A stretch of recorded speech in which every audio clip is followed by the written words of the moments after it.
Welcome to the Counselling Tutor Podcast, the must-listen-to podcast for students of counselling and psychotherapy. Here are your hosts, Rory Lees-Oakes and Ken Kelly. Hi, I'm Rory, and with me, as always, is Ken.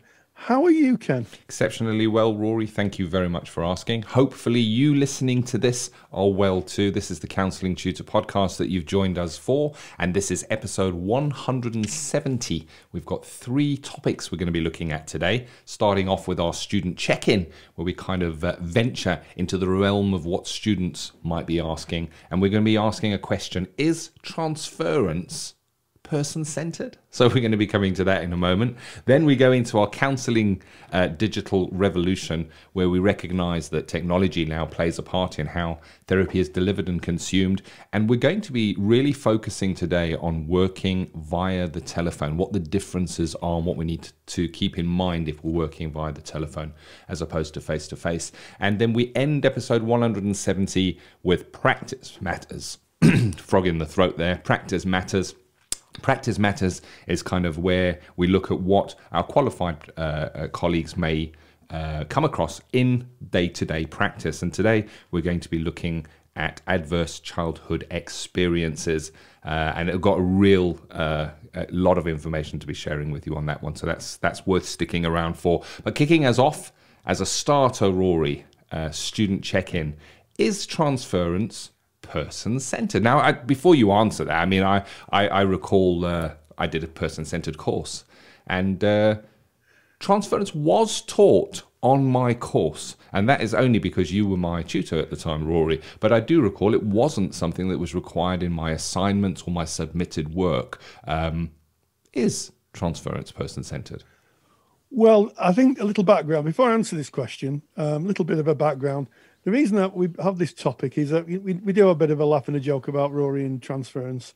However, I've had a lot of messages in the mailbag and certainly a lot of questions on the Facebook page. And if you're listening to this maybe and you don't know about our Facebook page, if you go to Facebook, type in Counselling Tutor, we're a closed group, knock on the door. Of course, we're going to let you in. And you can join thousands and thousands of people interested in the world of counselling and psychotherapy. We've got tutors, we've got a lot of students, we've got some supervisors and some practitioners, and it's a real kind of smorgasbord of questions and answers. And it comes up a lot, this. And recently, I've had quite a few messages in the mailbag, emails from students asking me, is person-centered therapy, is transference person-centered? And why does my tutor not like me mentioning transference? And my tutor tells me that transference isn't person-centered therapy. So here's the thing. Transference really is from the world of Freud. It was really Freud who coined the phrase. But what he did do, he realized he was a very astute man, was Sigmund Freud, and he realized a reality in human relations. And that is sometimes when we meet someone for the first time, we can bring baggage from previous relationships into that relationship because that person, this new person to us, may remind us of someone from the past, may speak like someone from the past, may have gestures. And it's a subconscious process. We may subconsciously judge somebody by someone else's actions. And in fact, transference just isn't with people. You know, if you walk down the street, how many times have you got a very strong feeling if you've, maybe looked in the shop window and been and feelings come up, and then you've realised later, I realised that seeing that pair of shoes in the window reminded me of when I was, and I fell off the side of a cliff when I was doing some walking many years ago. And it's that kind of past experience that informs our future. So Rogers did talk about transference. It's in client-centered therapy. He talked a lot about it. And I think the miscommunication of this is that, unlike Sigmund Freud, who spent a lot of time trying to put distance between his clients, remember he used to sit and try and not form a relationship with his clients. He was an observer, a scientist, someone who was just observe, like you would observe, some phenomena. He was trying to be independent of that. Rogers acknowledged that there was transference, but said that that we work with it effectively. So if somebody is maybe, you get the feeling that someone says, you're just like my dad, that can sometimes happen, or you remind me of somebody.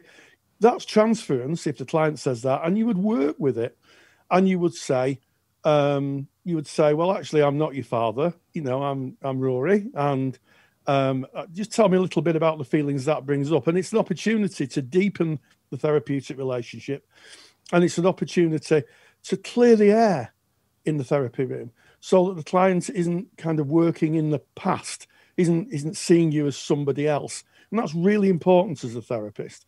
And what I would also say about transference is, you said earlier, Ken, that it wasn't required in your course. Actually, it is, because lots of courses ask for you to work with supervision and talk about supervisory experiences.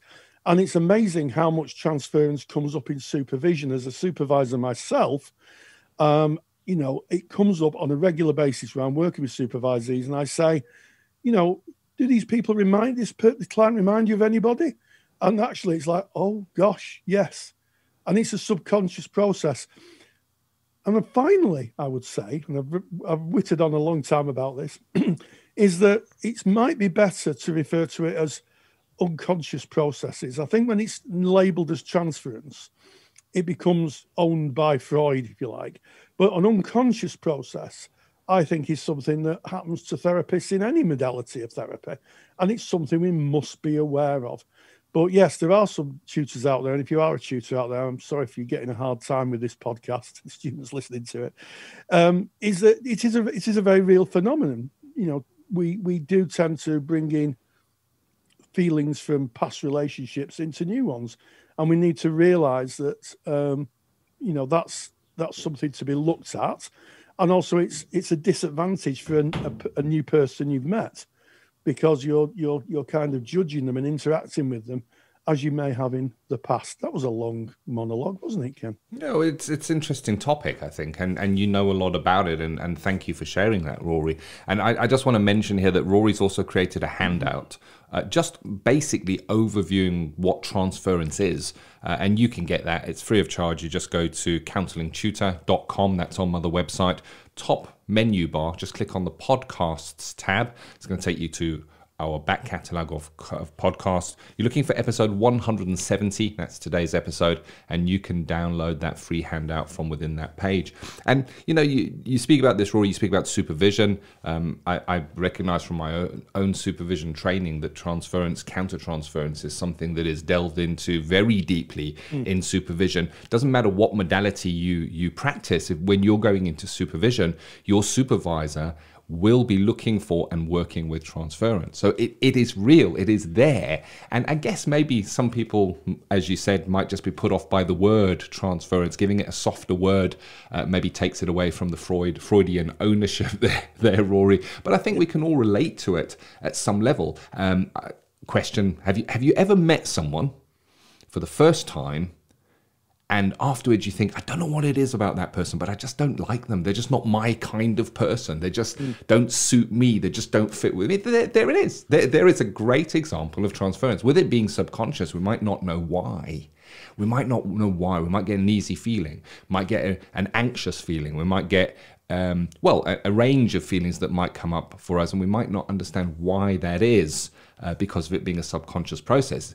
It's less likely that you'll go, oh yes, that person reminds me of this thing that happened on that date at this time. It can sometimes be out of awareness, that transference, but it does bring up feelings. And when you're working with a client, if something is going on subconsciously, you're feeling at some level some form of anxiety or any other emotion, could that potentially contaminate the relationship? Could it play a part within the relationship? And of course, we're focusing now on transference, but of course, the danger of counter-transference is also very real as well. Yeah, absolutely. And counter-transference is where you are reacting to as you would in that person in the past. And, I think those of us who've taught for a long period of time, whether it's counselling training or general teaching, will recognise it with the students we've taught. Certainly through the years I taught, I could pretty much tell if a student was seeing me as someone in their past. And in fact, I may have shared this anecdote before. I remember a student saying to me, do I irritate you? And I said, well, why would you say that? And she said, she said, I get that feeling. And I just asked, I said, who do I remind you of? And she said, well, actually, you're like my dad. And I said, well, tell me about how I'm like your dad. And she said, well, he's a bit loud. Well, tick that box. And he's a bit of a big guy. I'll tick that box. And he has a bit of he tells corny jokes. Well, I'll tick that box. And he told me I was stupid. And that's a box, of course, that I wasn't going to tick because I wasn't her father. And when I said to her, I'm not your father, you could just see her shoulders kind of drop and breathe a sigh of relief. And I explained to her what was happening, and she said, that's right. She said, I just got this very difficult feeling like I would have when I'm with my father. And I said, well, I'm not your father. I just happen to have some attributes that are like him. I said, but the attributes of calling you stupid isn't one I've got. And what was really, really interesting, by working with the transference and calling it out and speaking about it, by asking that simple question, who do I remind you of? It changed our relationship. And that can happen in the therapy room. It's happened with clients where a client may have said, you remind me of, and I may say, just tell me a little bit about that relationship. And, it's an opportunity to say, well, how do you think it's affecting how you feel about what we're doing here? And you can get some real strong insights from clients, and you can also kind of gently challenge some misconceptions. It's a real phenomena, but we're not Freudians. So if we're like real Freudian psychodynamic therapists, we'd be sitting there with our client on the couch with a piece of paper, trying to be as far away as we can from the client, not building a relationship, being observers, scientists observing something. And we're not. We're vibrant people in the relationship, building that therapeutic alliance.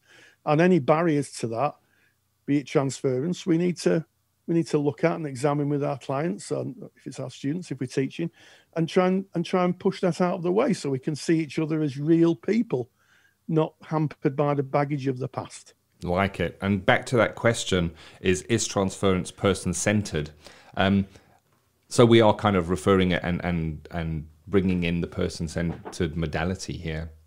And what I like about what you shared there, Rory, is that you can certainly work with transference in a person-centered way, in a way that can actually deepen the relationship, as per the story that you've just shared with us. I think that's a really good student check-in. Don't forget to go and pick up that handout on transference. I think it's something that we should all understand and know and read about in our CPD, is transference and counter-transference. Get that from counsellingtutor.com. Podcast tab, episode 170.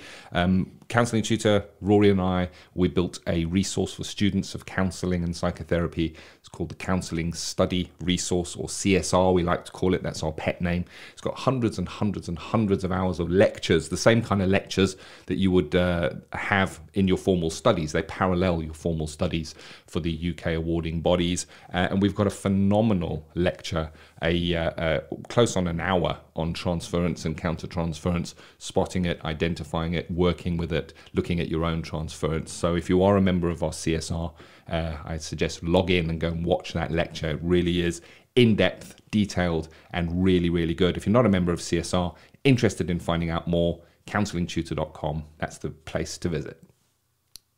So, moving away from our student check-in to our Digital Counselling Revolution, where we're going to be speaking about working via the telephone.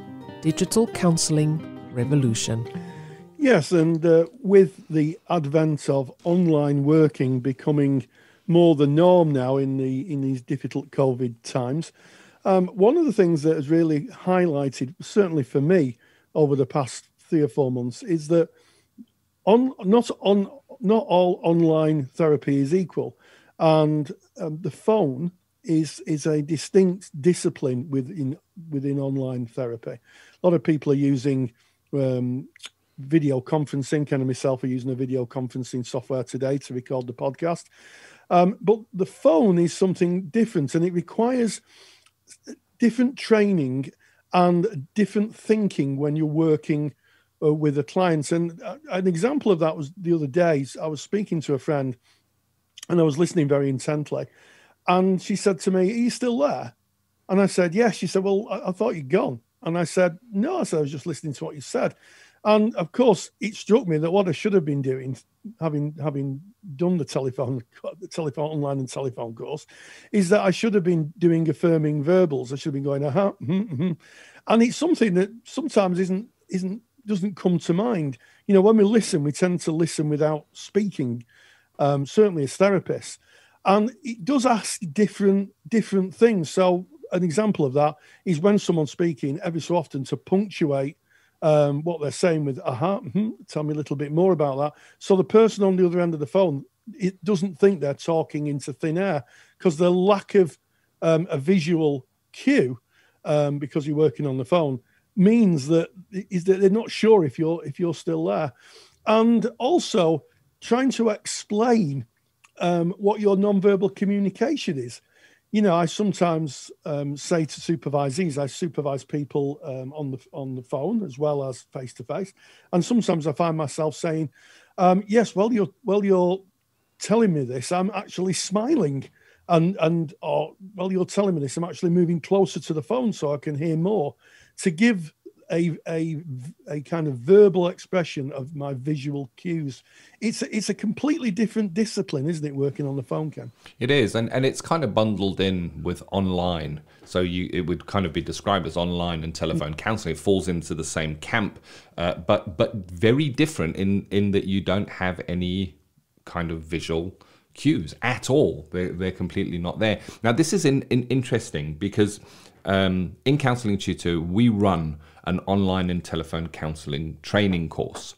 And we've had thousands and thousands of counsellors, psychotherapists who've worked their way through that. And one of the questions we get asked right early in the modules when we're covering things like contracting and outlining your offer and outlining what you do when things go wrong, we get a lot of people saying, "How come you're not covering telephone counselling here? This is all about online counselling."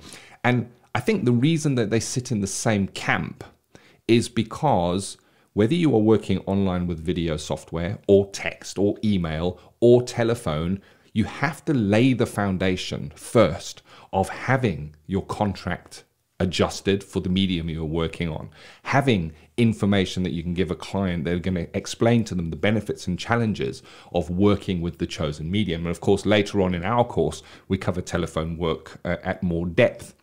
But what you're saying there, Rory, is without those visuals, I mean, you wouldn't sit in a face-to-face counselling session and say, "As you're saying that, I'm smiling." Actually, you know what? You might, yes, but they can see it anyway. But you might actually verbalise that, but probably less often.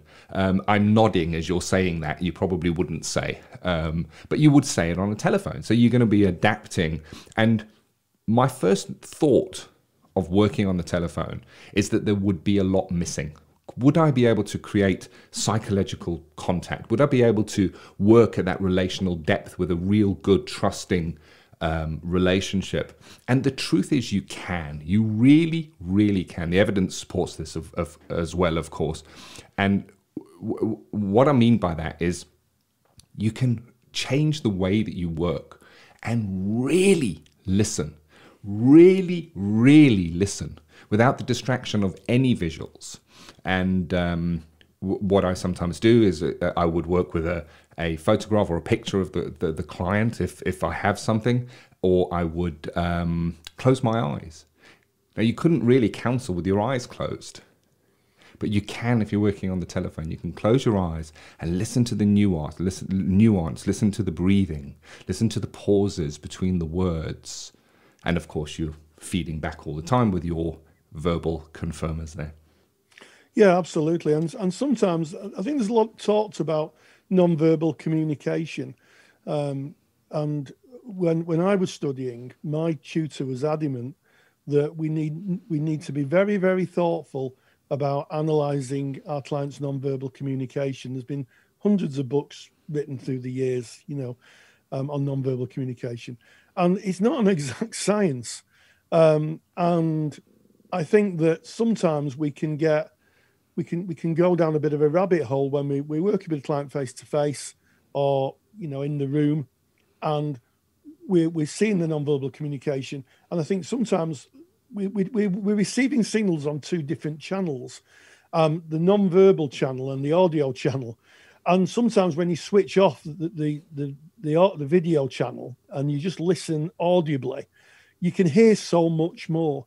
And I trained with a peer who was sight impaired, and it was really, really interesting hearing her feedback in skill sessions, because she seemed to pick up so much more. Now, I'm not trying to stereotype people who are disadvantaged by the lack of sight, but it was noticeable that she heard different things in skill sessions, and it was a consistent difference.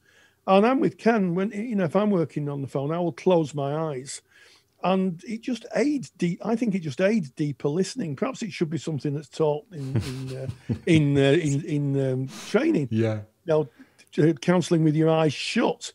I think if I was training people again, I might actually ask them to do that to see the difference. I like that. So it's a good idea, isn't it? Yeah, Even if you're doing like peer-to-peer in-person skill sessions, try doing that with your eyes closed and see how that comes. Of course, it also kind of reinforces the benefits, I guess, of recording your sessions. So if you're able to record your skill session, we speak about this so often. The best way to polish up your skills is to record the sessions.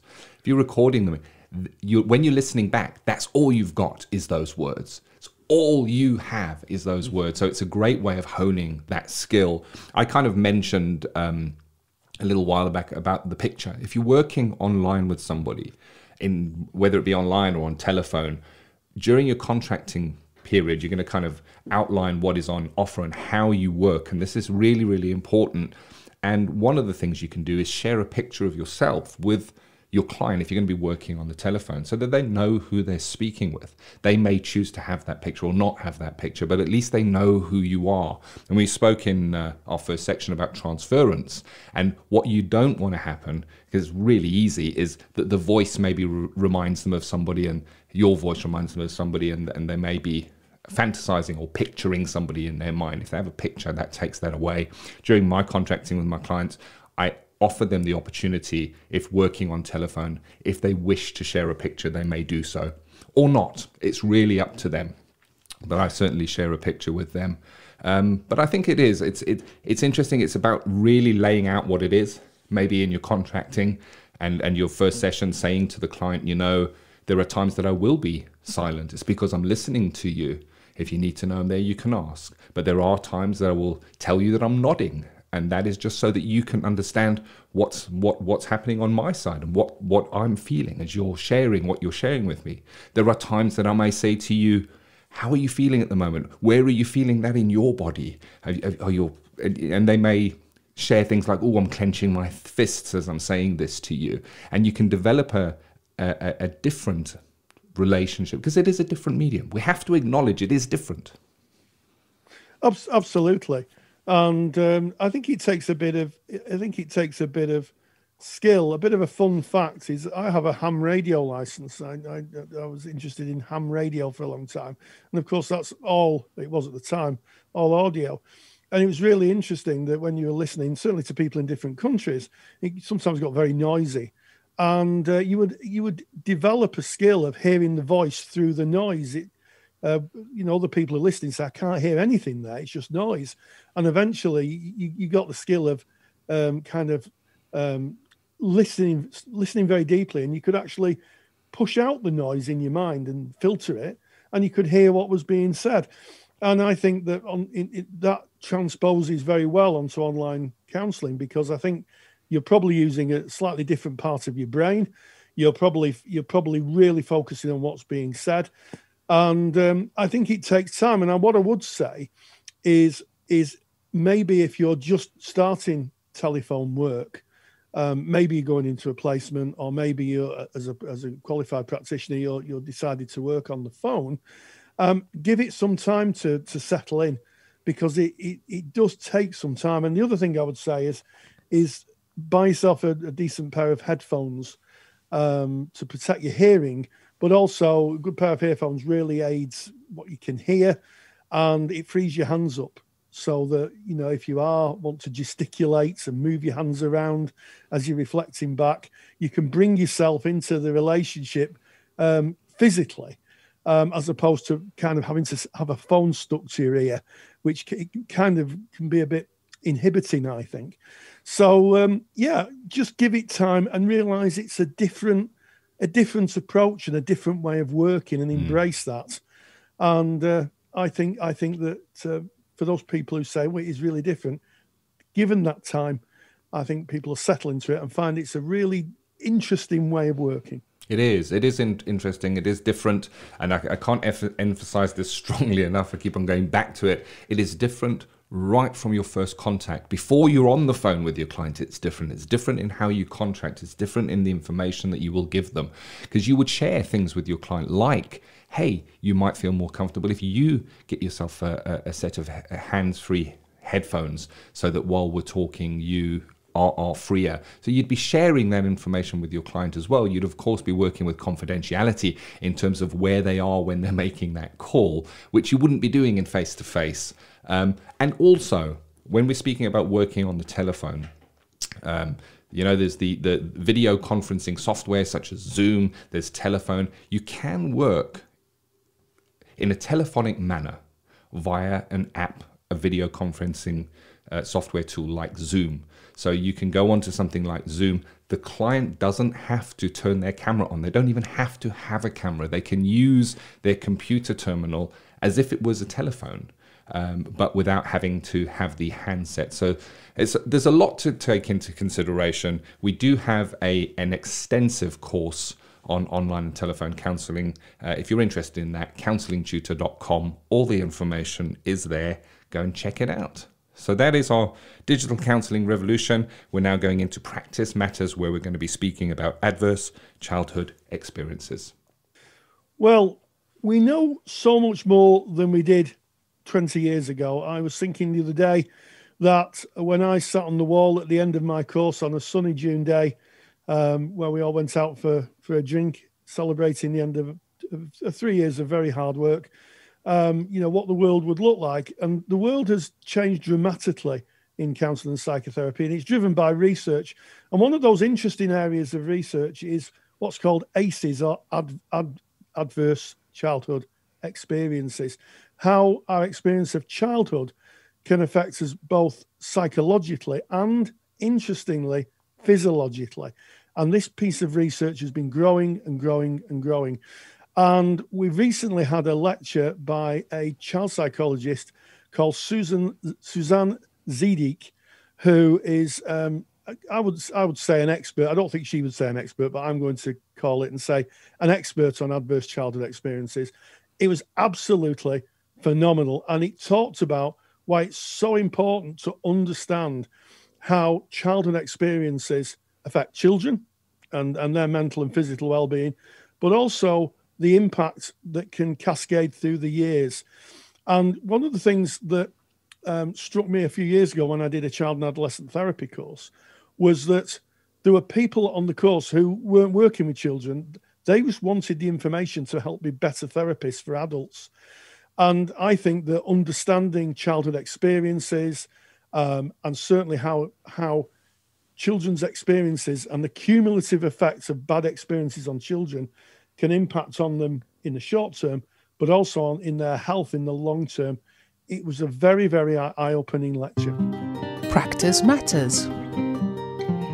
And it's my great pleasure to welcome Suzanne Zeedyk, who's a child psychologist, a researcher in child psychology, and with one of your specialities, which is ACEs. So, Suzanne, welcome. I am delighted to be with you here, Roy, talking about all of this to the counselling crew. Yes, the counselling posse, indeed. And one of the specialities you talk about, you've recently done a lecture for us in our Counsellor CPD library, is on ACEs. Give us an overview on what ACEs is. Sure. ACEs, ACES, stands for Adverse Childhood Experiences. And it's an area of science that was done about 20 years ago. The first study was published, but it is now gaining huge public attention across the world. And here's why. Because what that study showed us was that if you had stress in your childhood, particularly stress that nobody helped you with, from things like abuse, physical, emotional, sexual, or neglect, or there was mental illness in your family, or you had a parent in prison, and other experiences like that, that if no one is there to help you with those, that stress has an impact on your body, and it leads to adult health outcomes like liver disease, heart disease, an increase in smoking or drinking or drug use. And so that insight feels really, some people describe it as a light bulb moment, that we begin to understand that the stress of childhood should have this biological impact. And the implications of that are widespread and massive, and there are now many people talking about it. And I am delighted that we are talking about this as whole nations and cultures.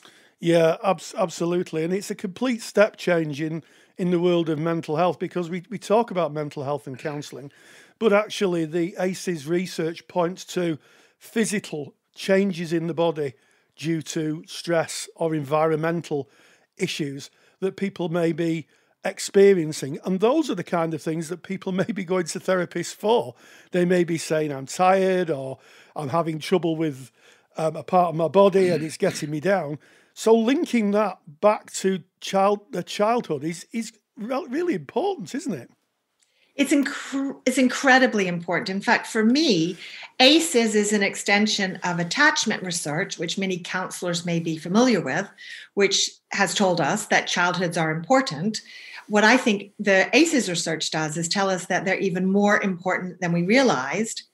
And for counselors, it starts to shine a light on what is the nature of therapy, what should you be focusing on, what kinds of lines of inquiry might you go down, and to really start to think childhood has this much more broad-reaching impact than our culture has thought about, and that lots of sectors like police and education and social work and law, they're all interested in ACEs now. So, counseling, I'm delighted to have joined that wider conversation.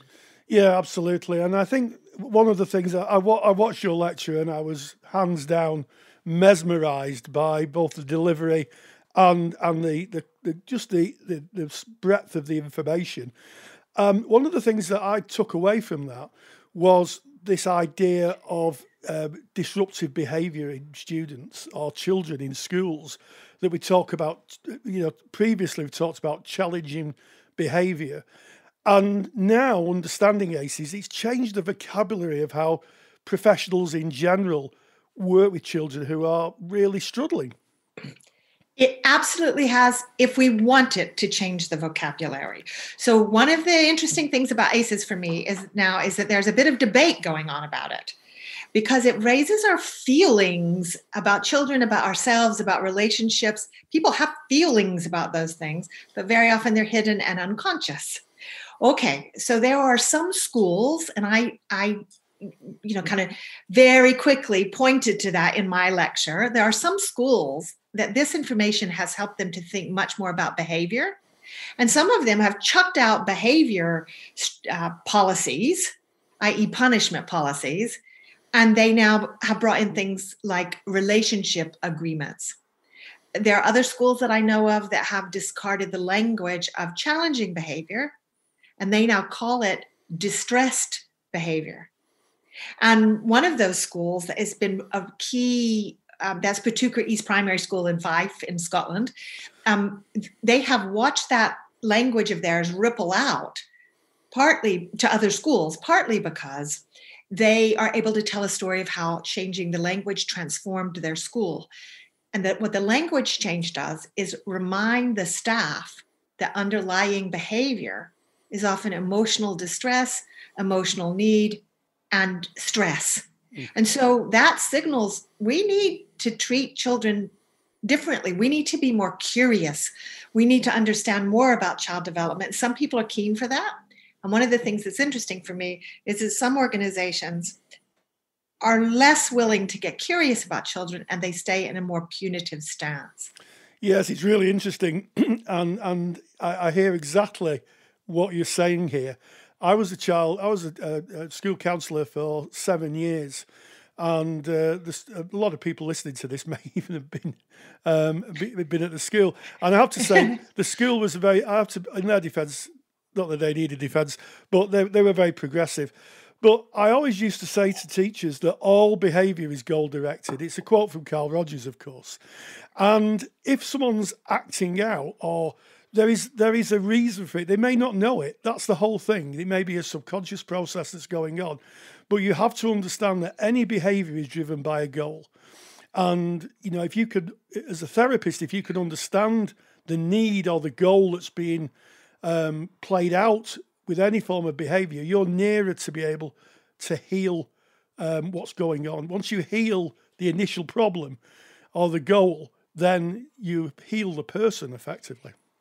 Rory, you're spot on. And if I deepen that, what adverse childhood experiences insights bring is that it's also behaviors driven by a biological state. So if you are angry, that has a particular biology that goes with it. If you're sad, it has a particular biology. If you are scared, it has a particular biology.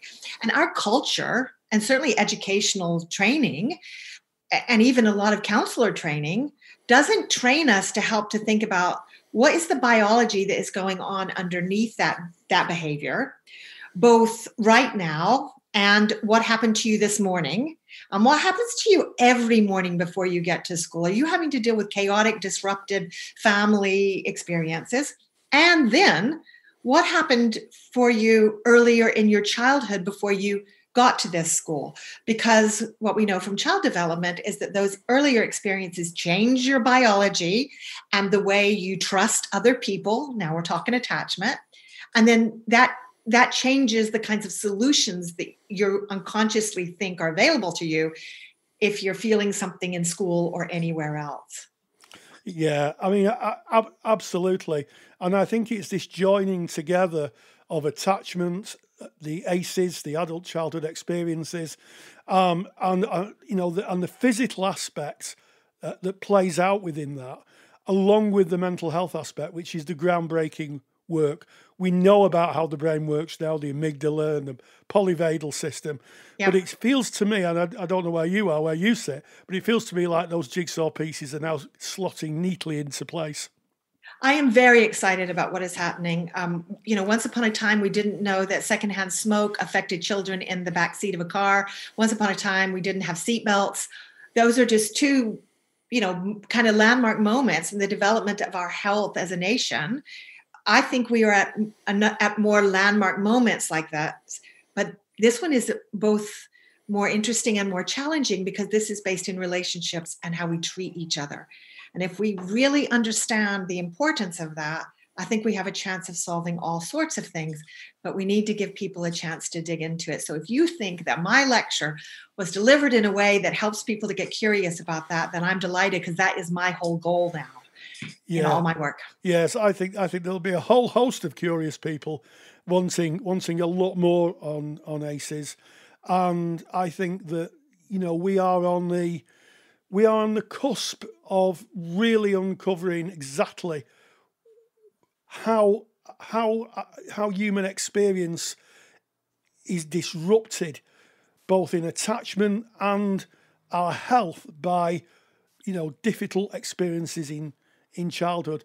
I think it's groundbreaking work.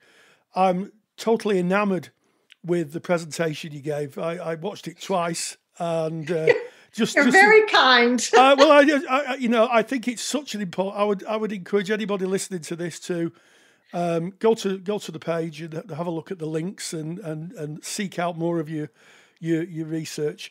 And Suzanne Zeedyk, thank you so much. It's been a pleasure to be with you, Rory. Thank you. Big thank you to Suzanne and to Rory. That it's an important topic. It doesn't matter what the age of the client who sits in front of you. At some level, you're working with the child when they're bringing their presentation. And if you're interested in hearing Suzanne's complete lecture and seeing that with the PowerPoint and all the associated downloads, that is available in our Counsellor CPD library, and that is for our qualified practitioners. Our CPD library is absolutely jam-packed, full of hundreds of hours of high-quality lectures designed for qualified practitioners, and they're there. The aim of them is to sharpen your competences, and you can get more information on that at our website, counsellingtutor.com. Yes, a big thanks to Suzanne Zeedyk for her insights into adverse childhood experiences. And what a podcast. We started off with, is transference person-centred? I'm sure we're going to be setting the tutorial alight with that information and the debate that's going to generate. And let's have some comments in the Facebook group. Let's get that conversation going. We talked about the difference between working on the phone and working face-to-face in Digital Counselling Revolution. And finally, we caught up with an expert in adverse childhood experiences, Suzanne Zeedyk, who talks about a very, very interesting and relevant and important piece of research. So as always, stay grounded, stay safe, and hey, join the counselling revolution. If you're a qualified counsellor or psychotherapist, then why not check out the Counsellor CPD library? Stay current with your CPD requirements with over 150 hours of academically rigorous, on-demand lectures you can stream to your device. Joining Counsellor CPD will expand your skill set to create a more specialised, highly rewarding practice. For more information on the Counsellor CPD library, visit counsellingtutor.com. Thank you for listening to the Counselling Tutor Podcast. Find the show notes for this episode on our website at www.counsellingtutor.com.